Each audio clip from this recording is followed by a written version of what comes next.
ये वाला जो पोर्शन है ये ब्लैडर का पोर्शन है। इसके बाद देखो ये टेस्टिस वाला पोर्शन है जहां पे स्पर्म बनेगा, और जो स्पर्म बनेगा वो स्पर्म जो है अस्थायी रूप से इपीडिडाइमिस में आके कलेक्ट होगा। इपीडिडाइमिस में कलेक्ट होने के बाद दो नलियां आपको दिख रही हैं, नलियों को कहा जाता है वास डिफरेंस। इस वास डिफरेंस के माध्यम से ये जाकर कहां पर पहुंचती है, सेमिनल वेसाइकल में। सेमिनल वेसाइकल वो पार्ट है जहां पर सीमेन का निर्माण होता है। तो सीमेन के साथ स्पर्म मिलता है और वह स्पर्म यूरेथ्रा के थ्रू होता हुआ वेजाइना तक पहुंच जाता है। अब होता क्या है, अस्थायी गर्भ निरोधक उपाय में एक टेक्निक है जिसका नाम है बेटा वैसेक्टोमी।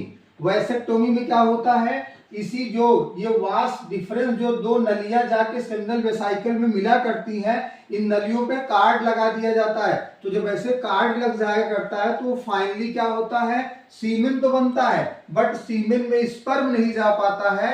तो कुछ टाइम के लिए हमेशा के लिए भी चाहो तो आप इसे रिवर्स करा सकते हो, लेकिन एक टाइम तक के लिए परमानेंट ब्लॉक हो जाया करता है। तो ये वैसेक्टोमी में कुछ बच्चों की शिकायतें रहती है कि सर वैसेक्टोमी जब हुआ करता है स्पर्म बनता है नहीं, sperm is never ending process. 60-65 साल तक स्पर्म लगातार बनते हैं, लेकिन जब वैसेक्टोमी कर दिया जाता है तब भी स्पर्म बनता है, बट अब वो स्पर्म सेमिनल वेसाइकल तक नहीं पहुंच पाता। इस वजह से आगे चल के वो फर्टिलाइजेशन नहीं हो पाता। बाकी सीमेन बनेगा जाएगा, बस केवल इतना होगा कि सीमेन में स्पर्म नहीं होगा बस। और सीमेन पर डे 1.5 से 5 ml बनता है।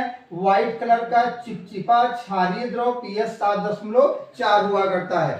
तो यहाँ पर ये बात आपको समझ में जरूर आई होगी कि क्या क्या पार्ट है, कैसे कैसे स्पर्म बनते हैं, कहाँ बनते हैं, कहाँ जाते हैं। और ये देखो ये अस्थायी रूप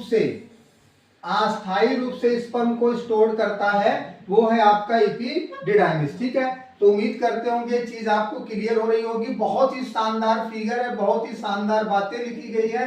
अगर आप थोड़ा सा ध्यान रखोगे बेटा तो ये क्वेश्चन आपके एग्जाम में बहुत मदद करने वाले हैं। कोई भी यहाँ पर डाउट किसी को नहीं होना चाहिए।